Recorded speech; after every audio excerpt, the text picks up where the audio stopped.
When thinking about the story of Naruto, the story of Team 7 is usually one of the first things that fans talk about. The bonds created by the core members of Naruto, Sasuke, and Sakura as they were led by Kakashi, and then later on in the conversation were added the new members of Team 7 like Sai and to a lesser extent Captain Yamato. Over the span of 15 years, we watched Team 7's story unfold during the 700 chapters of the Naruto manga. However, what if I told you that the story we got wasn't the story that Kishimoto originally wanted to tell? Well, in today's video, we're going to once again peel back the curtain on the Naruto story and take another look at the behind the scenes of what happened during the manga. A lot of hardcore Naruto fans know that Kishimoto was told by his first editor that he needed to create a rival for Naruto, which led to the creation of Sasuke Uchiha. However, there's a lot more to this story than a lot of fans realize. In order to properly understand this, we must first look at the real-world rivalry that existed between Kishimoto and Eiichiro Oda, with the latter being the creator of the One Piece series. Now, their rivalry isn't as toxic as some of the fights that exist between Naruto and One Piece fans inside of those fandoms, but there was indeed tension that existed there.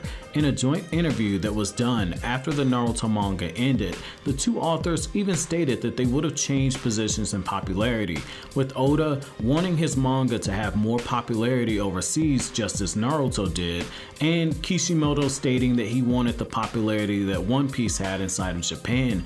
They wanted to change roles. They even discussed how for a period in time when they would read a chapter that one created, they would purposely try to top it in the next chapter, being they were working on stuff for Shonen Jump, and they would try to have a competition between each other.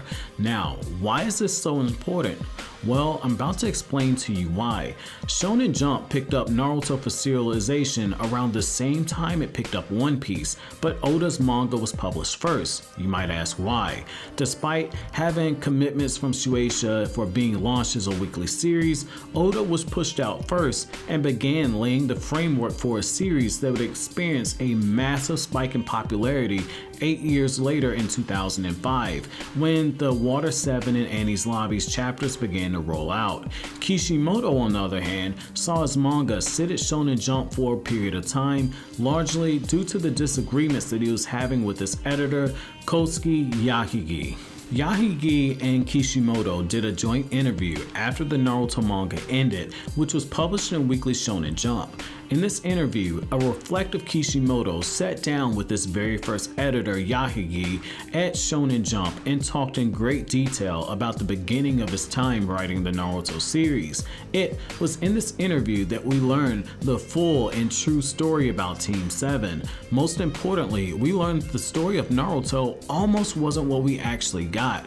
Let's start with Sakura. Kishimoto didn't want to create her because he admitted that he struggled writing female characters, which is something that he hammered home numerous times during his press run for Naruto the Last, where he actually allowed shoujo writers to handle a majority of the writing for Naruto the Last, which would then be edited by him to fit the framework of the story that he envisioned. For Kishimoto, emotions are what he said is what he struggled most when it came to writing female characters.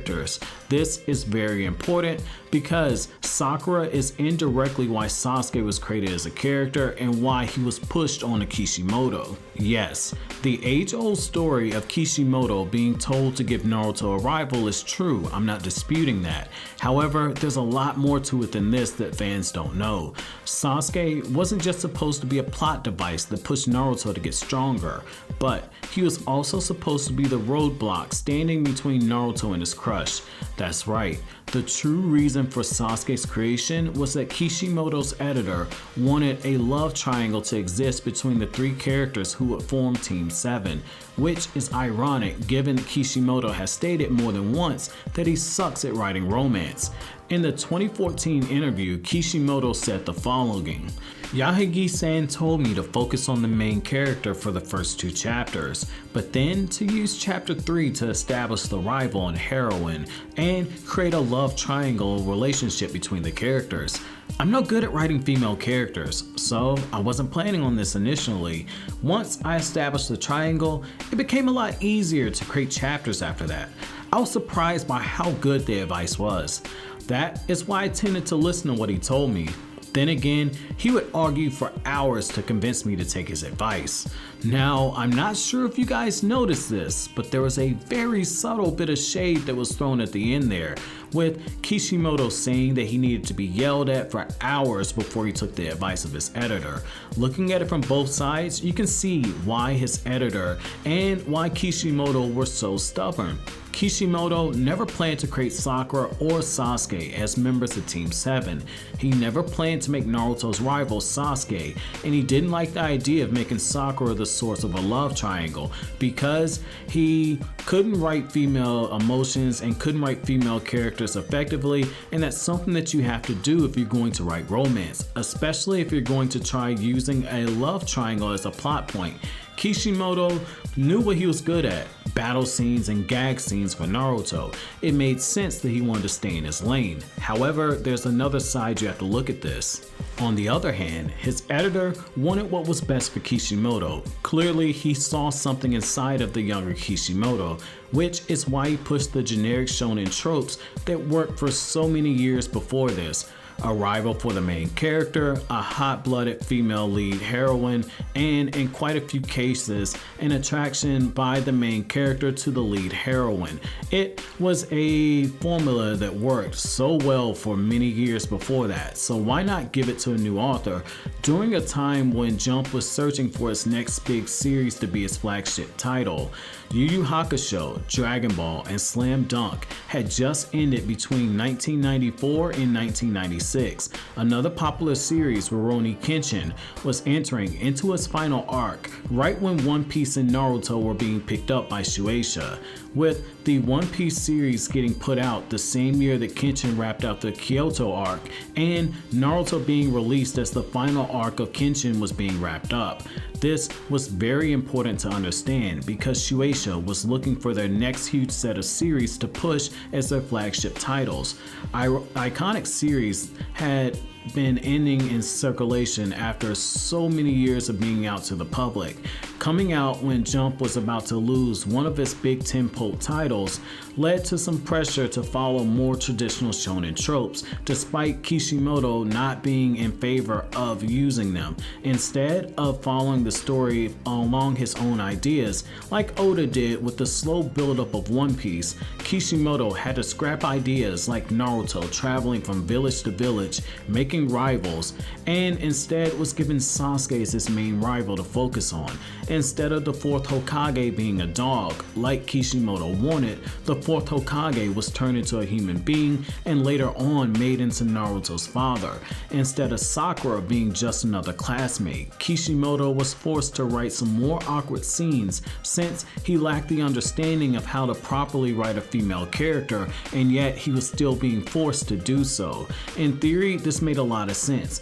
The editorial assistant's job is to work closely with the author, clean up their story drafts by demanding that their suggestions be implemented into the story, and then the lead editor signs off on the story to be put out to the public. It means to give the author the best chance of success, though in some cases it leads to the author being pushed to write things that he or she isn't comfortable writing.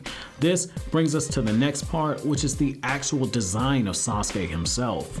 In another interview, we find out a large part of why Kishimoto didn't want to draw Sasuke was that he greatly struggled with this design initially. Picture Sasuke Uchiha in your mind. Doesn't seem to be that hard for you, right? Now, I want you to picture Sasuke with the following changes: an older face, numerous necklaces, bands around his arms and legs, and longer hair. Kishimoto's editors wanted all of this when it came to Sasuke Uchiha. Kishimoto first tried to draw Sasuke as being older and more mature. But then, after some discussion with his editor, Kishimoto was told to make Sasuke the same age as Naruto since it would be easier to draw. Then, Kishimoto was given pressure to make Sasuke's character pop more when he was on the page, adding a more dynamic and dramatic flair to his character, but this also led to a huge problem. All the necklaces, embellishments, earrings, bands on his arms and legs were too much for Kishimoto to draw, especially on a weekly basis. There was too much attention to detail that would be needed for a character like Sasuke. It would have taken more time than a weekly release would have allotted for. The same issue came when it came to Sasuke's hair. Despite trimming Sasuke down to the most basic design that would be accepted by his editor, Sasuke was still a character that Kishimoto struggled to design, which might very well be the reason that Sasuke was kept out of the manga for long periods of time, with the longest stretch being nearly 2 years. When it came to post-time skip Sasuke, Kishimoto even tried a more military design, which would have been a nod to Sasuke being the son of the Uchiha police captain, which is something we also saw in a filler arc that was taken directly from Sasuke's designs that Kishimoto scrapped after the events of volume 28 of the manga. However, once again, this design was too much for Kishimoto to do on a weekly basis. It was too ambitious and therefore it was scrapped. To be fair though, Kishimoto did know his strengths as a writer, but his editor's job was to push him. In the end, while we didn't get all the wacky ideas that Kishimoto wanted, we did get some pretty good material. That being said, not everything worked out as intended. Sakura was supposed to be the main heroine, and there became a massive disconnect between what Kishimoto and his editor wanted and how she was actually perceived by fans, especially in particular when it came to fans in the West, where Naruto's popularity became so massive to the point where Oda and other mangakas said that they were jealous and that they wanted that level of popularity. For more on the dynamic between Oda and Kishimoto, I can do a video on it if you guys are interested, because there's quite a bit to look at with their relationship, especially when you look at the Naruto and One Piece animes and their origins. There's an actual underlying theme that goes with these two, where you'll be very surprised to see that there's a connection between the One Piece and the Naruto anime.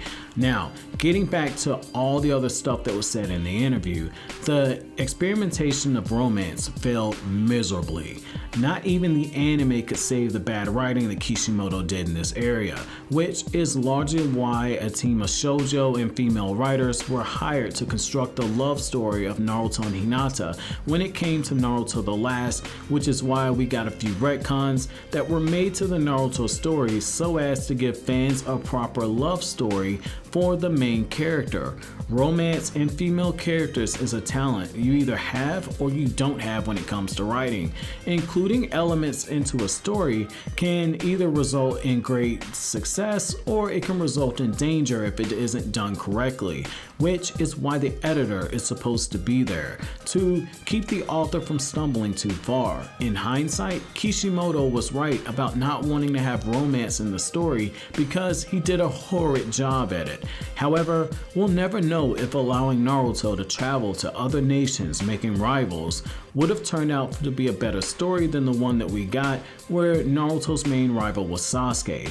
Much like Luffy goes from island to island, meeting strong fighters along the way and going on adventures, Kishimoto's idea for Naruto was to become more of a ninja version of that. So, what did you guys think about this? And what part of Kishimoto's changes would you have allowed to happen and why? But as always guys, thank you so much for watching to the end of the video. Don't forget to comment, rate, subscribe. Don't forget to share, and don't forget to enable notifications. Have an incredible day guys.